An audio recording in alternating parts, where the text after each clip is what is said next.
If journaling hasn't worked for you, maybe you've just been using the wrong kind.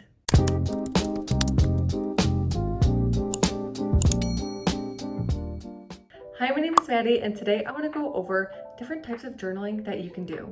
My credentials: I'm an avid journaler. I own a journal for many different purposes. So that's regular journaling. I have one for shadow work. I have one for manifesting, regular notes. You get the picture. But journaling isn't just one thing. It's a tool that can be used for many different purposes for whatever need that you have. So depending on what you're going through, what your needs are, that's going to determine what type of journaling is best suited for you. So let's get straight to the different types of journaling. The first one is memory journaling. The purpose of this one is to help preserve your memories, to remember things so you can look back and reread them and be like, oh yeah, I did that. This is probably my second favorite type of journaling because it is fun to go back and read about things that maybe you forgot you did. Especially for me at the end of the year, I like to reread everything that I did throughout the year, and makes me feel like I did have a fulfilling year because you forget a lot of the little things. So when you go back and reread it, you're like, yes, I did do a lot this year. And for me, that always makes me feel better. How to do this is you just write down what happened that day. You can write down how you felt about it, like your emotions throughout the day. For this in particular, I like to focus on being very, very detailed, like things that you just would not ever remember unless you write them down. One example that I have for memory journaling, which was a couple years ago, and it still sticks in my mind. It was the smallest thing. I was laying in my room, I was laying on my stomach, and I was journaling, and I was using my pen that had a little diamond on it. They went like super popular back in this day. And I was writing in my journal, and there was like some light streaming in through the window, and it was hitting the ground, and everything was just so peaceful and beautiful. And I wrote down how I'm laying on my stomach, how the light's coming in through the window, through the blinds. And in that moment, I've just felt so peaceful. And yeah, I still remember that. So that's what memory journaling is best for, even teensy tiny moments like that. The second type is brain dump journaling. This is best to reduce mental clutter when you're overwhelmed, or in my case, I use this a lot when I couldn't sleep. Sometimes I have issues sleeping and my mind would be racing and just going 100 miles a minute, and I would have a journal next to me. So anytime I would be thinking some things, I could wake up, or I was already up. I could get up and just write down everything in my brain. And to do this, there's no structure. You just literally brain dump onto the page whatever words come up. It could be just like bullet points. You don't need to focus on grammar, no proofreading, none of that. Just as it comes out, you can even like scribble, and then you can stop the moment you start to feel lighter. The third type is emotional processing journaling. This one, the purpose is to understand your emotions rather than suppressing them, working through them. So it's best for, the lower vibe emotions such as anger, sadness, grief, jealousy, and basically you just explore why this emotion is there. And this is so incredibly helpful. It's helped me realize some things about myself, like, when you're just in a bad mood and you just don't know why. This has helped me identify the root cause. It's helped me figure out that it is a pattern. It's not for no reason. It's helped me figure out the reason behind it and kind of work through it. It also helps bring up more emotions that you don't realize are stored in you. Maybe even some memories that you forgot about until you start digging deeper and writing about what it is that's making you feel this way. And then it's like, oh yeah, this happened. And then, oh my gosh, it made me feel this way. So now when this happens, this is just to help you explore, to name your emotions and to just work through them, not to just keep them locked inside you. If you're angry, write about it. If you're sad, just write about it and let it pour out of you through your hand into the pen, onto the paper. Just let it out. The fourth one is shadow work. Kind of similar to the previous one, but the difference is this type of journaling is releasing thoughts that you're afraid to admit. Like, this type of journaling is not fun this type of journaling is hard, it's scary, it's intense. You're confronting things like I said, you're too afraid to admit, and that can include too afraid to admit to even yourself. And it's hard to write it because it makes it more real. So this can include things like shame, any intrusive thoughts, jealousy again, resentment. But this journal needs to be private because it has to be unfiltered. This journal is best for, things that maybe you've decided you're ready to confront.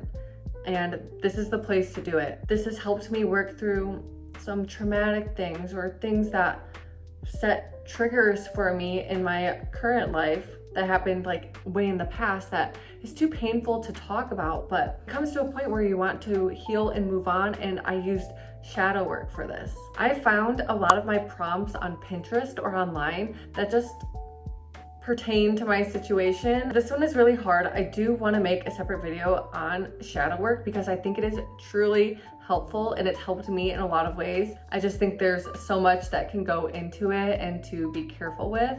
So yeah, let's go on to the next one. This one is problem solving journaling. If you have an issue, you're having trouble, making choices, you need to gain some clarity on something, this is where this type of journaling could help you. You just write down your problem, separate the facts from your emotions. You can do some brainstorming and write down all the options.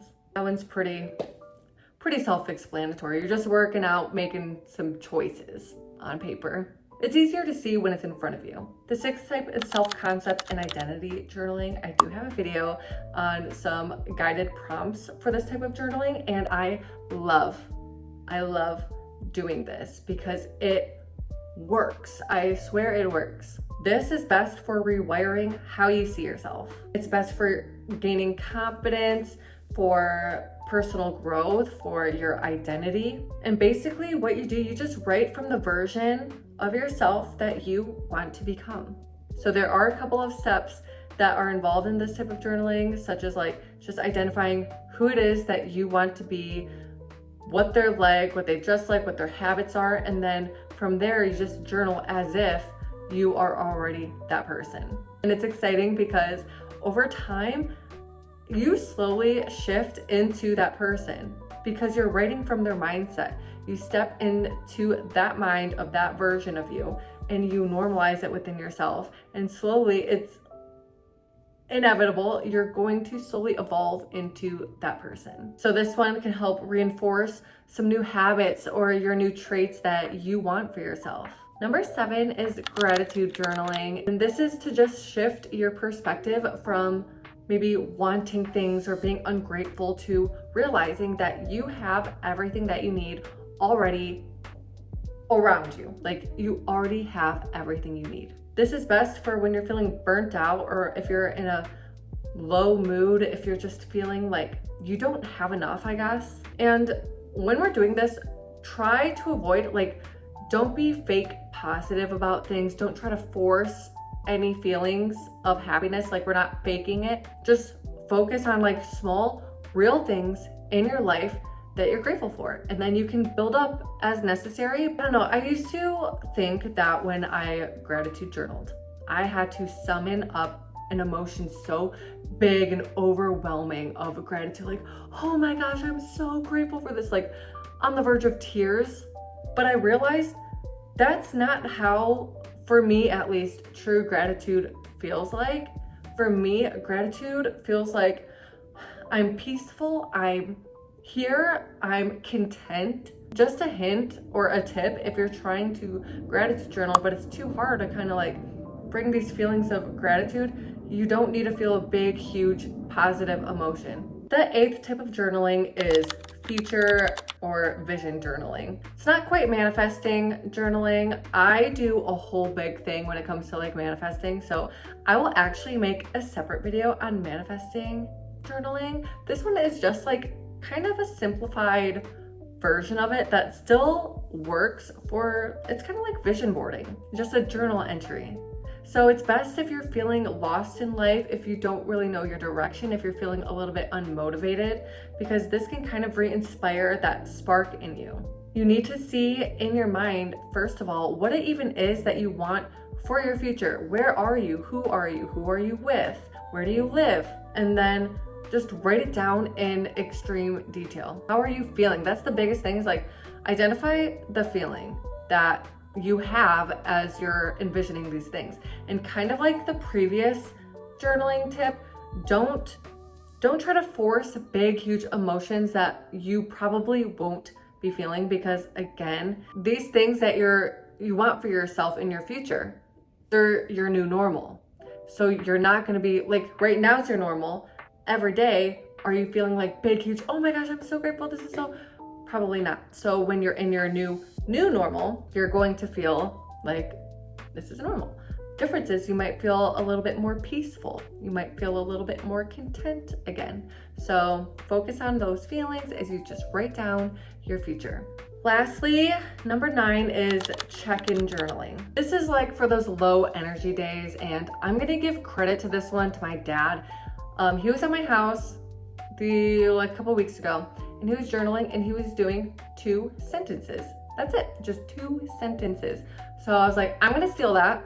I'll give you credit, but that's perfect for those days where maybe you don't have time to journal, maybe you don't know what to journal. You can just do a little check-in, like 2 sentences. This can really help you stay connected to yourself without feeling that pressure of having to do an entire page a day, because it can be a lot, especially if you're super busy. For your 2 sentences, you can just say how you're feeling that day. You can write down a memory. You can write down a random thought. You can write down what you're gonna do, what you ate, anything, just 2 sentences. So those are the 9 types of journaling that I present to you, depending on whatever need you may have. I hope that at least one of these types of journaling comes in handy for you. And I just want to remind you that you don't have to journal every single day. Like, if that's not realistic for you, don't. Just journal when you can, and even just a little bit, it's super, super beneficial. It's super helpful, especially when you do it